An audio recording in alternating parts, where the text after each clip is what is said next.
নমস্কার বন্ধুরা, অপুর রান্নাবাটি চ্যানেলে আপনাদের স্বাগতম। আজকে আমি বানিয়ে দেখাবো কুমড়ো শাকের চচ্চড়ি। অফলাইন একটা বন্ধুর রিকোয়েস্টে শাকটা বানিয়ে দেখাবো। অনেক তো মাছ মাংস খাওয়া হলো বন্ধুরা, আসুন একটু শাক চচ্চড়ি দিয়ে ভাত খাওয়া যাক। দেখুন কিভাবে বানিয়ে নিচ্ছি। আধ ঘন্টার জন্য মসুর ডাল ভিজিয়ে রেখেছিলাম, সেটা ছেঁকে তুলে নিয়ে একটা মিক্সিতে পেস্ট বানিয়ে নেব।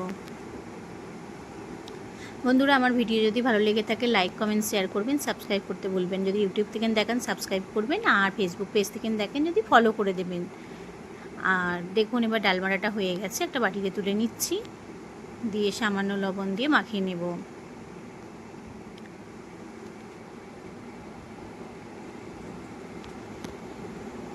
এই কুমড়ো শাকের চচ্চড়ি হলে এক থালা ভাত উঠে যাবে বন্ধুরা। একবার বানিয়ে খেয়ে দেখবেন, দেখি কমেন্ট করে জানাবেন এইভাবে করে।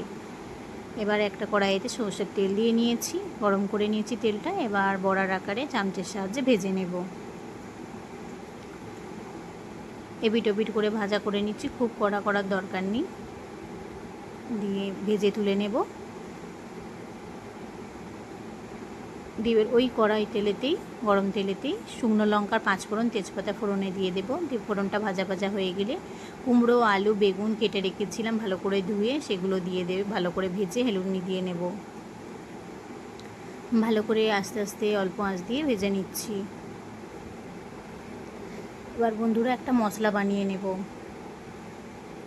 তার জন্য আদা নেব, 5 টুকরো মতো আদা নিয়ে নেব, 5-6 টুকরো মতো আদা নিয়ে নিচ্ছি।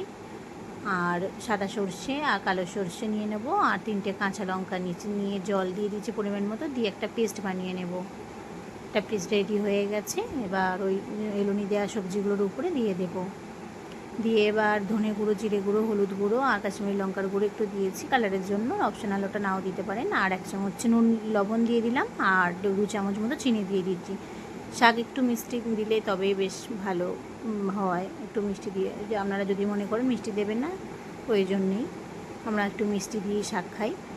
দিয়ে এবার মশলা ধোয়া জলটাও দিয়ে দিলাম। দিয়ে একটু ফুটে ওঠার পর শাকগুলো দিয়ে দিচ্ছি, ভালো করে একটুখানি কষিয়ে নেব, মশলার সাথে মানে মাখিয়ে নেব।